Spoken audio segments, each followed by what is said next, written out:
Hello and welcome. Today we're going to walk through a really old and important story. We're calling it the story of a broken rule, and it all gets started in a beautiful, perfect garden. But first, let me ask you something. Have you ever really thought about what it means to know the difference between good and evil? Well, this story is all about that very idea. Okay, so let's set the scene. Our story begins in this amazing garden called Eden. It was a perfect place, and it was home to the very first man and woman. Life was simple, and it was good. Now, in this paradise, they had everything they could possibly need, and there was only one rule they had to follow. Just one. God told them, don't eat the fruit from that one tree right in the middle of the garden. Pretty simple, right? Well, one day things took a turn. A serpent, who the story says was very crafty, slithered into the picture and struck up a conversation with the woman. This is where everything starts to change. The serpent was clever. He didn't start with an argument. He started with a question. He asked, did God really say you can't eat from any tree in the garden? See what he did there? He twisted the rule just a little bit to make God sound unreasonable. The woman knew the rule, and she corrected him. She said, "Oh no, we can eat from the other trees. It's just the tree in the middle we can't eat from." And then she repeated the warning God gave. If we do, we'll die. And this is the moment of choice. On one hand, you have what God said.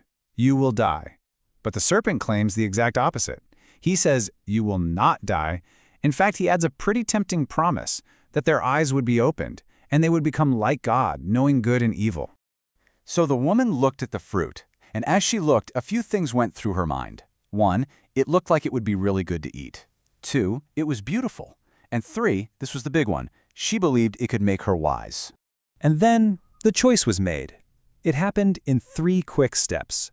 First, she took the fruit and ate it. Then she gave some to her husband, who was right there with her. And finally, he ate it too. The moment they ate it, their eyes were opened, just like the serpent said they would be. But it wasn't the amazing experience they might have imagined. It was something else entirely. For the very first time, they felt a new feeling: shame. You know, that awful feeling of being embarrassed or exposed? They suddenly saw that they were naked, and they felt like they had to hide. Later on, they heard the sound of God walking in the garden. Before, this would have been a happy sound, but now they were scared. So they did what you do when you're scared and ashamed. They hid. When God called out for the man, his answer tells us everything. He said, "I hurt you in the garden, and I was afraid because I was naked, so I hid." Fear had officially entered their world. And then came the blame game. When God asked what happened, the man pointed his finger at the woman. And when God asked the woman, she pointed her finger at the serpent. No one wanted to take responsibility for their own choice. So, that single choice to break the rule led to some very big consequences. Because, as we all know, every choice has an outcome. Here's what happened next. The serpent was cursed to crawl on its belly.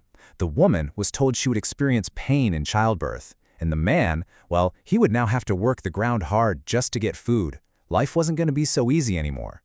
But even in this tough moment, God showed an act of kindness. He saw the flimsy leaf clothes they'd made for themselves and made them better, more durable clothes from animal skins to protect them. And then came the final outcome. They were sent out of the Garden of Eden. The perfect home they had always known was now closed to them. And to make sure they couldn't come back, God placed powerful guardians and a flaming sword to block the path to the tree of life.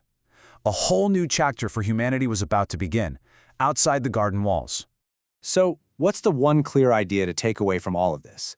It's that a single choice can really, truly change everything. This story shows us that our choices, even the small ones, are powerful and they shape the world we live in.